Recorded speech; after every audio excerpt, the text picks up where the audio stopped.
Shalom Obracha. Je voudrais commencer avec vous une nouvelle étude basée sur le livre Shmirat Halashon du Chafetz Chaim. Vous savez, le Chafetz Chaim, il a écrit plusieurs livres sur l'interdiction de médire du Lashon arabe, Otzi Shemra et Rechilut. Le plus connu, c'est Chafetz Chaim, mais il a écrit également un livre qui s'appelle Shmirat Halashon, littéralement garder, surveiller, protéger sa bouche. Ketiv, il est écrit dans Michelet au chapitre 21, verset 23. Shomer piv ulshono, shomer mitzarot nafsho. Le roi Salomon Shlomo HaMelech, il a dit, celui qui garde sa bouche et sa langue, shomer mitzarot nafsho, il sera protégé des souffrances de l'être. Pour comprendre, il nous faut comprendre, nous dit le Chafetz Chaim, pourquoi Shlomo HaMelech a-t-il précisément parlé de garder sa bouche et sa langue pour être protégé des souffrances de l'être, plus que toute autre chose que l'homme a besoin de garder dans sa vie? Pourquoi précisément la bouche? Les Mefarshim travaillent ce pasouk, ce verset, mais le Chafetz Chaim il dit « Akadosh Baruch Hu m'a gratifié de sagesse de la Torah, alors je vais vous expliquer en mon sens l'explication de ce verset. » Et à travers son explication, il nous dit, on comprendra également le verset qui dit « Mi'aïch et Chafetz Chaim » qui est l'homme qui désire la vie, Ohev Yamim, il aime les jours, Lirot Tov, celui qui veut voir le bonheur dans sa vie, Netzor Leshon Chamera, donc David HaMelech, comme son fils, nous dit que le Tov, celui qui veut une longue vie, celui qui veut une bonne vie, il doit faire attention à sa langue. Le Chafetz Chaim nous dit, la raison pour laquelle le verset a parlé précisément de la bouche, car nous savons que tout homme est animé de 248 membres et 365 nerfs spirituels. Sur ces organes spirituels, les organes spirituels sont revêtus de 248 membres et 365 nerfs physiques. C'est-à-dire que les organes physiques sont le revêtement, sont l'étui d'organes spirituels, comme il est dit clairement dans Iyov chapitre 11. Et donc, et chaque membre, donc de l'âme, du nefesh, melubash milemala ever aguf amechune keneged everaou kemo abeged alaguf. De la même façon que le vêtement se retrouve sur l'être, sur la personne, sur le corps, de même le corps, il est sur le nefesh, sur l'être intime profond, et le corps est le levouche et le vêtement des organes spirituels. En parallèle de ces 248 membres et 365 nerfs, Akadosh Baruch Hu nous a donné 248 commandements actifs, mitzvat assez, et 365 commandements passifs, ce qu'on ne doit pas faire. Et cela veut dire que chaque mitzvah correspond à un organe physique qui lui-même représente un organe spirituel. Comme il est longuement expliqué dans le Sefer Haridim. Lorsque l'homme réalise une mitzvah dans ce monde, par un organe, par exemple, je mets les téphilines, je fais la tzedaka, alors, dans le futur, va rayonner sur ce membre la lumière divine.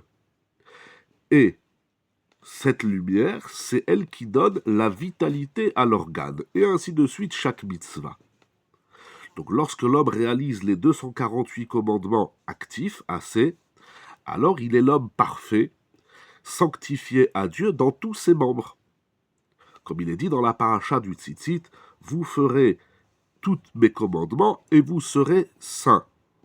Mais si à Dieu ne plaise, il manque à l'homme une mitzvah des 248, parce que l'homme il refuse de la faire, et en plus de ça, de son manquement à la mitzvah, il ne fait pas de chouva, alors, les Hatid Lavo, dans le futur, il lui manquera un organe, il lui manquera un membre. C'est pour ça que la Gemara enseigne au traité Berachot, sur le verset qui dit « L'erreur qu'on ne peut pas corriger, c'est celui qui n'a pas lu le schéma du soir ou le schéma du matin, ou la prière du soir ou la prière du matin. » Parce que lorsqu'on manque à une mitzvah, on ne peut plus la rattraper. De même, lorsque l'homme respecte les 365 commandements passifs, les lota'asé, il amène sur lui la lumière de la sainteté sur les membres de son corps. Et si, chasvé shalom, à Dieu ne plaise, il ne respecte pas un commandement de la Torah, alors il abîme ses organes physiques et spirituels, comme il est longuement expliqué dans le livre Sha'arei Kedusha.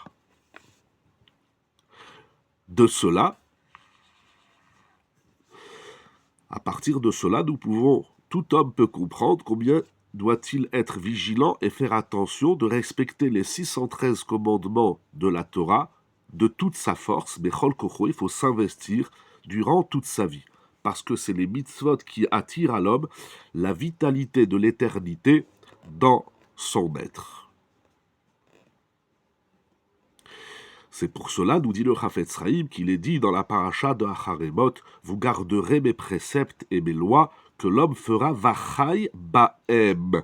L'homme vivra à travers les mitzvot.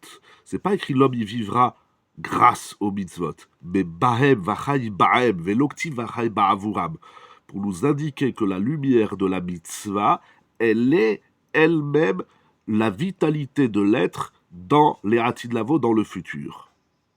Et par conséquent, de la même façon que tout homme veut être entier, en bonne santé dans ses organes physiques dans ce monde-ci, il veut pas avoir de défaut, de problème, ne serait-ce que dans le moindre petit organe, petit membre de son corps, a fortiori qu'il faut faire attention aux organes et aux membres spirituels.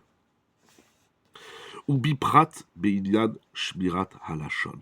Et parmi toutes les mitzvot de la Torah, il faut faire davantage attention à garder sa langue.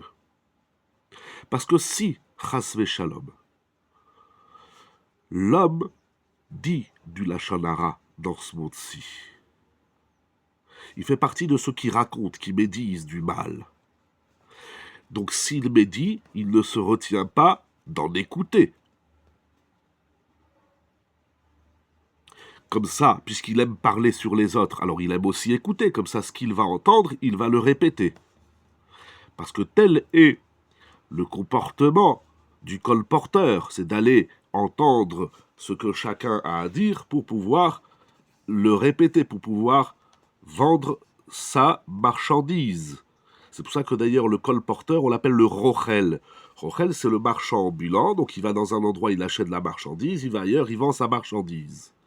La même chose, le colporteur, celui qui médit, eh bien, il entend d'un côté pour répéter de l'autre côté. Et si, chasvé shalom, si l'homme il abîme le sens, la parole, son pouvoir de la parole, et son ouïe, c'est sûr que dans le temps futur, il sera puni dans son être, dans sa bouche et dans ses oreilles. C'est-à-dire que sa faculté de parler et d'entendre s'abîme. C'est incroyable ce que nous dit ici le Chafetz Chaim.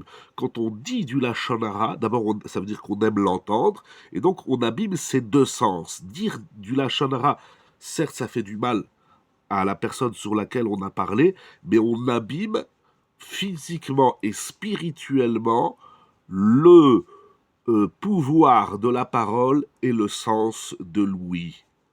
Bonne journée, renforçons-nous dans cette grande mitzvah, nous verrons des chidushim exceptionnels, encore du Chafetz Chaim, à Alava Shalom, pour la santé de tous les malades et pour le mérite de tout le clan Israël.